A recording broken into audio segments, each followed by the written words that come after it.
All right, now to give us more perspective on this, we're joined on this broadcast by our correspondent Susan Tehrani, who's joining us live from New York. And also on the broadcast, we have Dr. Daniel Mark, who's a senior advisor on South Asia at the United States Institute of Peace and senior fellow at the Johns Hopkins University School of Advanced International Studies. Susan, let me in fact start off with you. This, of course, is a crucial bilateral meeting that is to be held between the Indian Prime Minister Narendra Modi and the American President Donald Trump. You know, despite the bonhomie that the two leaders enjoy, there are a number of friction points that are expected to come up during the talks. Tell us more.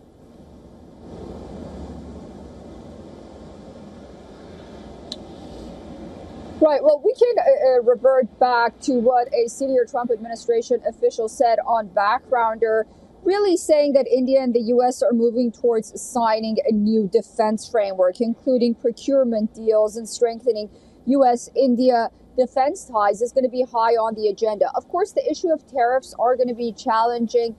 In just a few minutes, we are going to see Donald Trump sign executive orders of reciprocal tariffs on some countries, and then he's going to have a press conference at around 1 p.m. local time, a few hours before meeting Prime Minister Modi.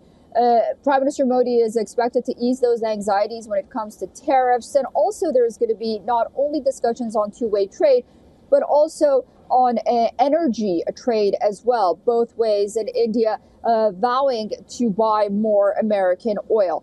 Of course, India is one of America's most important partners in the Indo-Pacific region. The issue of China is of strategic interest to both countries. Right. And of course, as you mentioned in your introduction, the issue of immigration, not only unlawful immigration, but the H-1 visa issue under Donald Trump's protectionist policies is going to be something that might sort of be a thorn in these conversations. Indeed, Susan, do continue to stay on with this. And Dr. Mark, if I can bring you in on this. You know, it's going to be interesting to see as to how these talks during this bilateral will play out. But on the question of tariffs and also immigration, which has been the cornerstone of Donald Trump's domestic policy within the United States of America, what do you expect the American president to say today? Look, I think it's important first to recognize that the tariff issue is not an India-specific issue, first and foremost. So for those of us who've been following this story even remotely, we can see that Canada and Mexico were high on the list of countries that would be tariffed higher under Trump. So specifically for India, the question is whether the gifts that Prime Minister Modi comes in terms of reducing Indian tariffs, which he has already announced will be in the cards, will that be sufficient to mollify President Trump in the near term? My guess is that that's a reasonable start. It's like an appetizer, but Trump will be looking for a full meal and seeking far more than that as the time goes by. Interesting. He'd be seeking a full meal, as you described, and Trump in the past has described India as the tariff king. Susan, you know, during the first stint of Donald Trump as the president of the United States, you know, India's key strategic interests had been, you know, accommodated. For instance, the port of Chabahar in Iran, India had managed to get a waiver from tariffs, but this time around, that does not look to be the case. Is the issue of Chabahar likely to figure in the talks today, given as to how strategically important the port is for India's connectivity? You know, there is no doubt that they're going to be talking about geopolitical issues. The issue of Chabahar is definitely going to come up.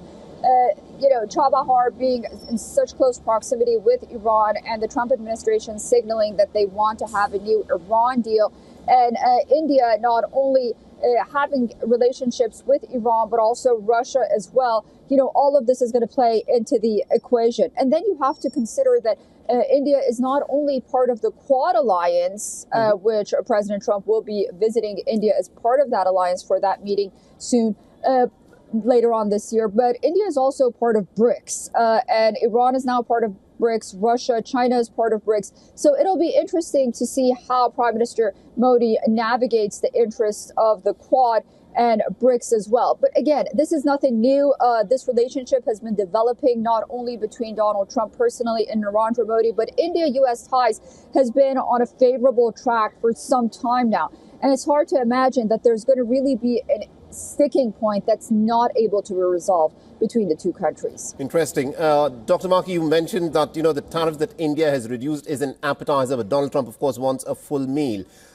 From the indications that have come in, the defense cooperation between India and the United States is expected to go up. The United States, of course, is very keen on exporting more of its defense equipment to India. Do you think that is going to offset some of the tariffs that Donald Trump has in his mind in the case of India? Not entirely, no. I think that defense deals will be a positive step forward. The things that are already in the works have been in the pipeline for some time. Stryker, Javelin deals, these are the kinds of things that certainly will get some kind of an announcement and a kind of a promise to buy going forward.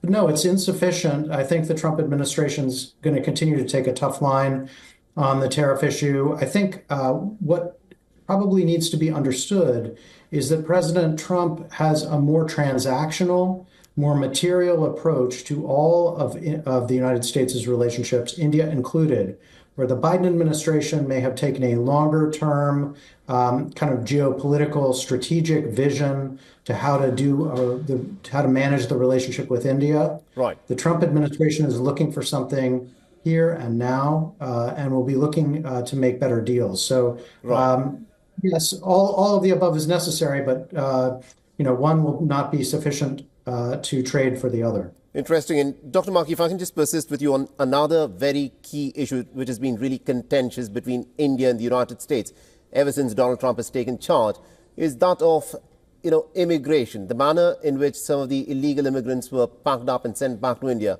handcuffed and also immobilized. This has not gone down well with New Delhi. Do you think the United States of America would be willing to change some of its SOPs in terms of how it deals with instances like this? I'm not sure whether the United States under Donald Trump wishes to look any less tough on managing illegal immigration. To the contrary, I think their preference would be for India to be more forthcoming, more helpful in managing illegal immigration from India. Right. And maybe in that process could be somewhat more diplomatic or careful in how they manage the images that are coming out of these activities. But no, it plays to a certain part of Trump's own political base to demonstrate toughness on these issues and to suggest that they mean business and that they won't project a softer line. No, but do you think by trying to play to the galleries within the United States, which is the constituency that has voted Donald Trump on the issue of immigration, do you think Donald Trump in some ways is creating friction with nations with which the United States has very friendly relations? Yes, I think that it is certainly going to be perceived that way, no doubt. But the frictions from the Trump administration's perspective are the consequence of the illegal immigration to begin with. And so what they'd like to see are concessions and moves by countries that from which these immigrants are coming, right. Concessions to actually address the root causes of this problem. And maybe in that negotiation, they'll be able to manage better the images that are coming out. All right, manage the images that are coming out. We'll have to leave it there. Thank you very much indeed, Dr. Daniel Markey, and also to my colleague Susan Tehrani for joining us on this broadcast. For all the latest news, download the WION app and subscribe to our YouTube channel.